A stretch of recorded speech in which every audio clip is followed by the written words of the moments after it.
Come early, we'll celebrate, my mom said. But when we arrived, my daughter's name tag read, limited guest. My brother whispered, that means no food. I quietly texted, cancel everything. 30 minutes later, they regretted every word. You know that feeling when you realize a lifetime of loyalty has been nothing more than a carefully crafted cage? That's exactly how it hit me, standing in my parents' living room, watching them label my 5-year-old daughter limited guest for a party that was supposed to be about family. I'm Mark, 33. I've always been the quiet one, the fixer. The son my family called when a bill was due, or a tire blew out in the middle of the night. For years, I just showed up, because it felt cheaper than the fight that would surely follow if I didn't. My younger brother, Nathan, he's the golden child. The one with the easy smile, the story for every room, the charm that gets extra fries. Mom calls him her miracle, Dad calls him a born closer. He's launched 3 businesses and closed 2, with the third always about to pop off. And I kept my head down, paid my own way, and said yes whenever they asked for just this once. I met Lena at 25, we married at 27. Our daughter, Mia, she's 5 now, and utterly obsessed with stickers and pockets. Her tiny notes that say, for daddy, are my most prized possessions. From the outside, we look like any normal family. Holidays, pictures, the occasional silly fight. But my family, they had a unique way of measuring love, with receipts. Who paid? Who showed up? Who owes? And for as long as I could remember, that always meant me owing. The quiet resentment had been building for years, a slow, steady tide. It never started with one big blow. It started with the small math, the tiny paper cuts that never quite healed. At 22, I co-signed Nathan's first car. 6 months, he promised to refinance. He didn't. A year later, 2 missed payments. I covered them because the bank doesn't care about excuses, Mom said. When I asked Nathan for the money back, he just shrugged. Bro, relax. It's all circulating, like water, not work. At 24, I moved into my first apartment. My parents didn't come to see it. We've seen plenty of small places, Dad said. You'll upgrade when you grow up. The same month, Mom sent me a photo of Nathan's new condo view. He's thriving, she wrote. 3 weeks later, I paid Nathan's HOA late fee. Couldn't have a strike against the family's reputation, could we? Lena and I got married at City Hall when I was 26. We invited everyone. Mom texted the morning of rain. They didn't come. That night, Dad messaged me. You should have chosen a Saturday. And from Mom, we'll do a bigger celebration when Nathan is back from his retreat. Retreat, where Nathan was posting boat selfies. The next day, he Venmo'd me. We're in a bind. I sent him $200. Being a good brother looks like patience, I told myself. When Mia was born, Mom put her hand on my shoulder at the hospital. Now you'll finally understand what it means to sacrifice, she said. But her eyes were already on Nathan, standing beside me. You'll be a great uncle, she told him. He just winked. I always am. The asks kept coming, each in a different costume. Can you float me $1,100, just until Friday? We're $387 short on rent. Coach Tim says if we can raise $5,000, the gym will put Nathan on the flyer. Exposure. I even started a spreadsheet to keep track, not just of the money, but to convince myself I wasn't crazy. Dates, amounts, hollow reasons, promised return dates that slid like jelly. The total climbed. $8,000, $12,000, then $17,640. Every time I tried to talk about it, Mom would say, don't nickel and dime your brother, we're family. Dad would chime in, real men don't keep score. And Nathan? It's all going to make sense when the product hits. That product changed names 3 times, fitness app, meal prep, a hybrid community experience. I'd spend midnight hours cleaning up his pastel slide decks, fixing grammar and numbers, making sense of promises that didn't exist.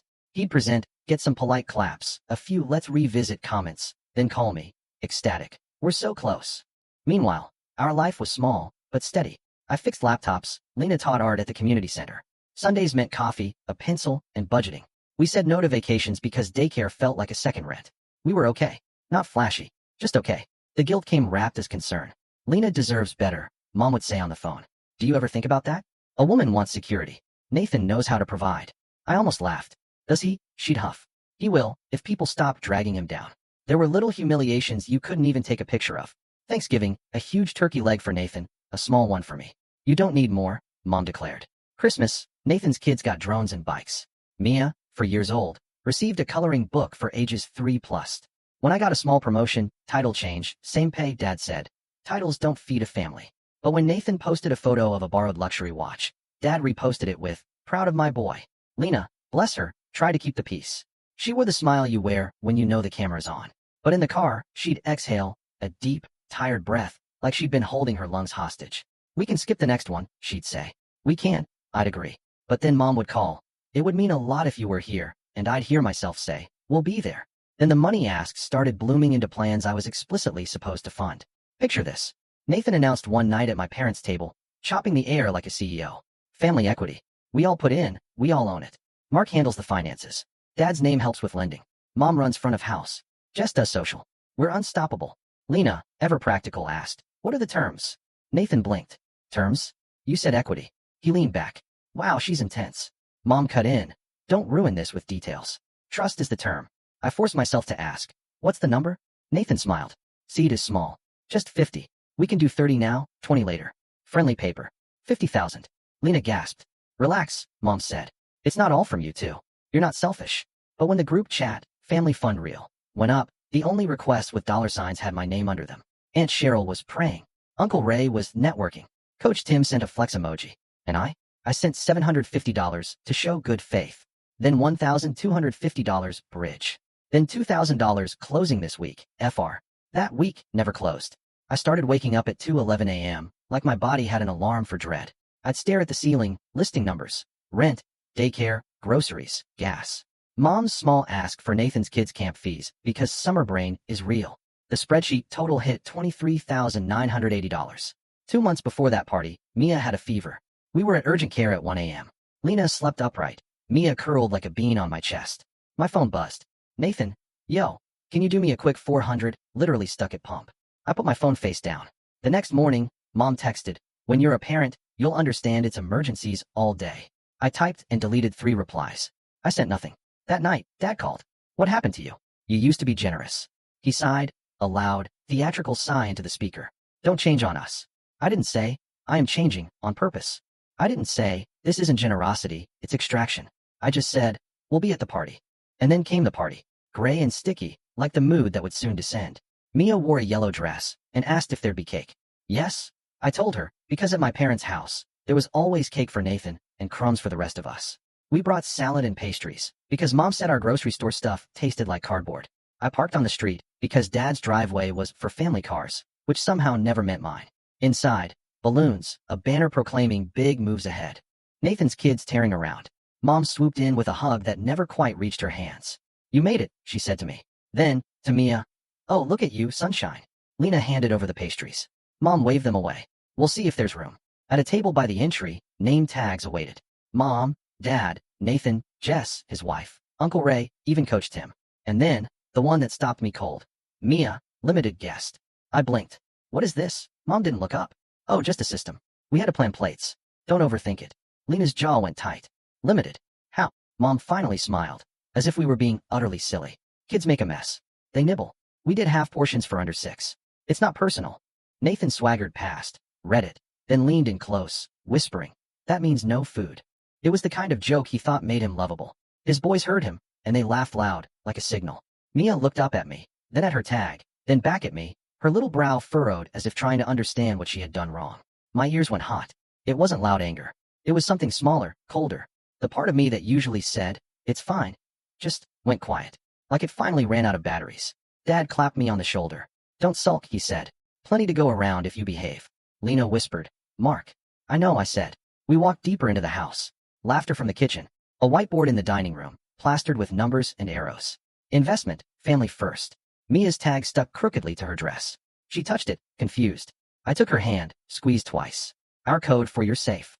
Then someone behind me said, "Make sure the limited guests don't touch the shrimp." And everyone laughed, like it wasn't about a 5-year-old with stickers in her pockets. I didn't argue. Not then. I just swallowed the taste of metal and told myself we'd eat after.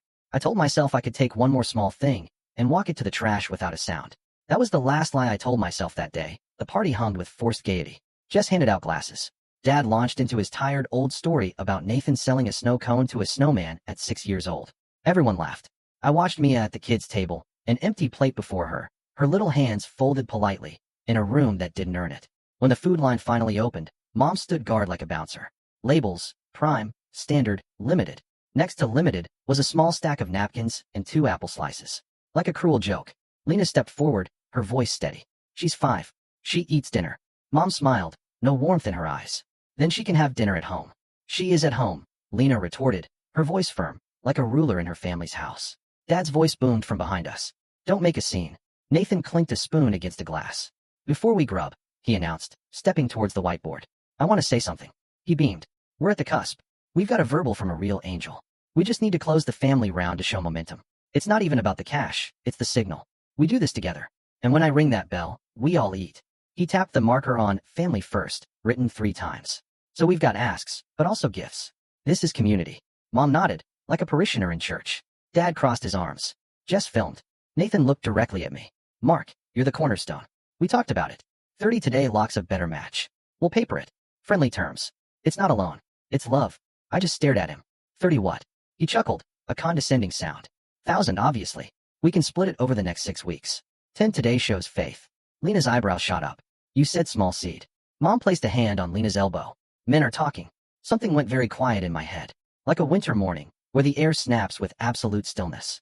I looked at Mia, at her name tag, at the 2 measly apple slices, at the whiteboard with arrows pointing to my name like a drain. I thought about the 2:11 a.m. dread. About pediatric fevers. About the word limited plastered on my daughter's chest, because someone decided she was allowed to be hungry in their house.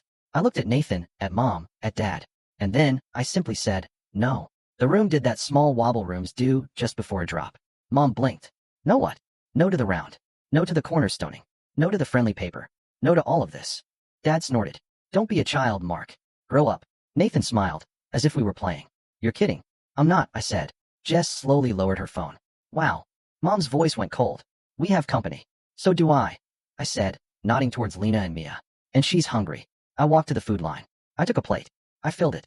Chicken, rice, salad, a roll, 2 strawberries from the prime bowl. I was done pretending berries obeyed a seating chart. I carried it to Mia. Her eyes widened. For me? For you? I said. All of it. Mom hissed. Those portions are planned.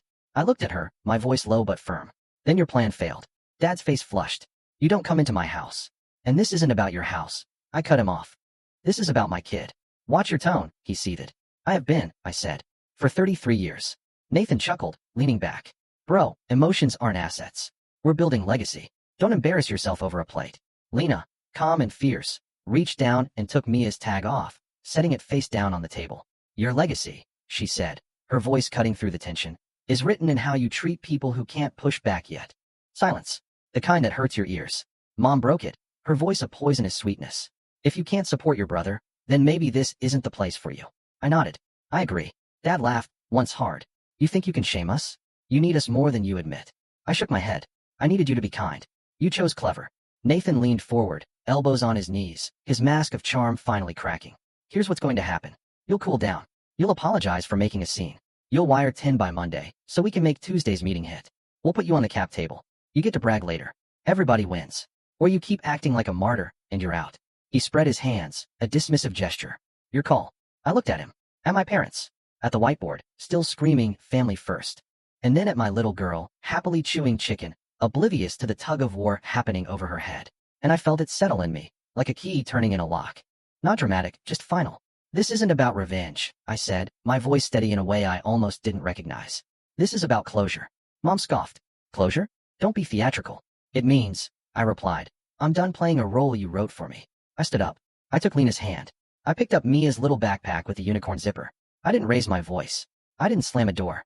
I just walked to the entry table, picked up a pen, and on the back of Mia's limited guest tag, I wrote one word. No. Nathan's boys watched us like we were a show. One whispered, he's mad, in that delighted tone kids use. Dad took a step, as if he might block the door. I waited. He didn't. We reached the porch. The sun had slipped behind the neighbor's roof. The yard smelled of charcoal and something overcooked. I could hear laughter starting again inside, forced and loud. Lena squeezed my hand. What now? I unlocked the car. Now we eat, I said. And then we draw lines. I didn't look back. We drove to a diner with cracked leather booths and a waitress who called everyone honorable. Mia devoured waffles with strawberries that belonged to no tier. Lena slid a plate towards me. You okay? I nodded, then shook my head. I am and I'm not. She put her palm over my knuckles. Both can be true. My phone buzzed on the table, face down. It buzzed again, and again, 12 times in a minute, then more. I turned it over. 27 messages. 14 missed calls. The Family Fun Reel group chat was lighting up like a slot machine. Mom, you embarrassed us. Dad, you made your mother cry. Jess, you ruined the vibe. Nathan, you'll regret this. Followed by, are you out of your mind? This is bigger than your feelings. Aunt Cheryl, praying. Coach Tim, flex emoji. Then, we good. Uncle Ray, don't burn bridges. You never know. Lena took a picture of Mia's syrup grin. You don't need to answer, she said. I know. I replied, though my thumb hovered, a muscle memory, wanting to explain itself. A new message. Nathan again. Deadline is Tuesday. Wire 10K by noon, or I erase you from the cap table and from my life. I read it twice. I laughed, a humorless sound. Erase me. I said softly, mostly to myself. Haven't you been trying? We went home. We gave Mia her bath, read her bedtime story. Why did Grandma call me limited, she asked. I swallowed. Because grown-ups forget their words are sharp, I said. You are not limited. You are my favorite everything. She nodded, like a little scientist recording data. Okay, she said, and slid a sticker into my pocket. When she slept, I took the shoebox down from the closet, added the sticker, and opened my laptop. I pulled up the spreadsheet. I looked at every line, every memo, every just till Friday. I remembered the times I'd transferred money from our grocery budget and pretended I hadn't. The nights Lena squeezed my hand in the dark and said, "We'll be okay." Even when okay felt like a cliff edge. Lena leaned on the doorframe. What are you doing? Cleaning, I said. Digitally. Everywhere. I opened my banking app. I created new sub-accounts. House emergency. Mia. Us. I changed 2 passwords. I turned on alerts. I scrolled to recurring transfers with names that weren't ours and canceled them one by one. My hands shook, not with fear, but with release. Dad called. I let it ring. He called again. 9 calls in 10 minutes. Then a voicemail. Another. I didn't listen. I knew their script. I'd been acting it out for a decade. At 9:32 p.m., Mom texted, "Come early tomorrow. We'll talk it out."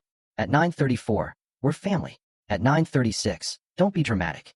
At 9:41, a photo of Nathan's whiteboard with family first circled and a caption, "This is for you, too, if you stop being selfish." It's almost funny how people will weaponize a word like family until it just means, do what I want. At 10:05 p.m., Nathan, "Okay, real talk. Jess is freaking out. I told her you'll fix it. You always fix it. Send 5K tonight to show movement. I'll tell them you're good for the rest." Then bro. Then don't make me look stupid. Then answer mad. Then coward. I put my phone on Do Not Disturb. The silence felt like new snow. Sunday morning, 7:12 a.m. Dad again. We were making pancakes. Mia was stirring, tongue out in concentration. The phone buzzed across the counter, Dad's name flashing like an alarm I'd set in childhood. I pressed decline. Who was that? Mia asked. A spam call, I said. It wasn't a lie. Sometimes the truth is about function, not label. By noon, the texts changed flavor, threats dressed like logic. Dad, if you don't contribute, don't expect help when you need it. Mom, you'll regret pushing your family away. Nathan, I'll make sure everyone knows who killed this. Jess, people don't forget. By evening, they tried a new angle. Mom, Mia will miss out. Think about the children. I stared at that one until the screen dimmed. Monday, 43 missed calls, 31 texts, 2 emails with subject lines like final chance and family matters. A Venmo request from Nathan for $10,000 with a fire emoji. I clicked decline. He resent for $5,000. Decline. $2,500. Decline. $1,000. Decline. He messaged, petty. I thought of Dad's line. Real men don't keep score. The ledger in my head went quiet. At lunch, Lena sat across from me and slid a notebook onto the table. A clean page, a pen. Okay, she said. What do we want our life to look like if we stop trying to pass their tests? I wrote, predictable mornings. She wrote, no 2:11 a.m. dread. I wrote, savings with our name on it. She wrote, holidays that don't end with a fight. We wrote for an hour. It looked small and plain and holy. Tuesday came. Noon passed. I did not wire. At 12:07 p.m., Nathan, you chose wrong. At 12:08, I'm done with you. At 12:09, a screenshot of the group chat where he wrote, Mark bailed. We proceed without dead weight. There were thumbs-up reactions from people who didn't know our budget. Mom wrote, he's going through something. He'll come around. Dad, not under my roof. Aunt Cheryl, praying. Coach Tim, flex emoji. I turned my phone off. I took a walk. The air smelled like fresh-cut grass and hot asphalt. My body felt heavier and lighter at once, like I'd set down a bag I forgot I was carrying, and now my shoulders didn't know what to do without it. Wednesday morning, Mom showed up at our apartment, unannounced. That old key. I met her at the door before she could even step in. You changed, she said, without a hello. I grew, I replied. You've let your wife poison you against your own blood. Lena appeared from the kitchen. Good morning to you, too, she said. Mom lowered her voice. Mark, be reasonable. Your brother needs you. My daughter needed dinner, I said. She got a name tag instead. Mom flinched. That was logistics. No, I said. That was a message. She looked me up and down, as if I'd shrunk. We made you who you are.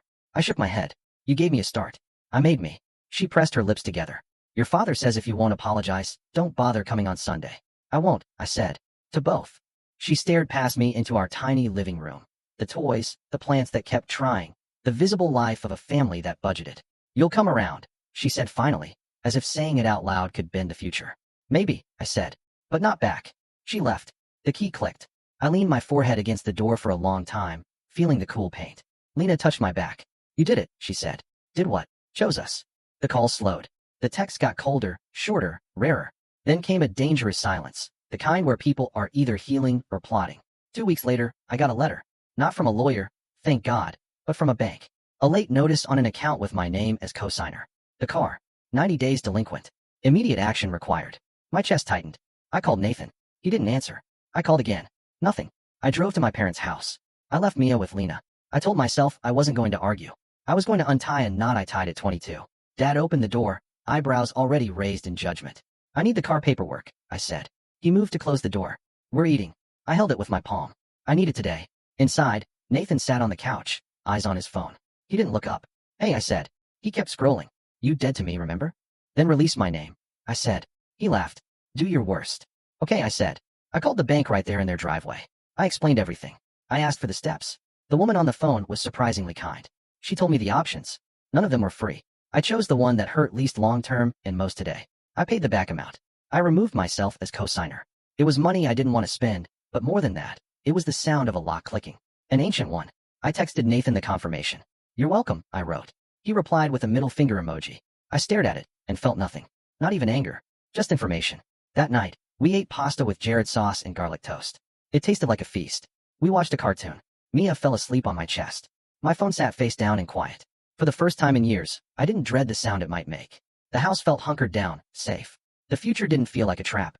It felt like a hallway with doors we could choose.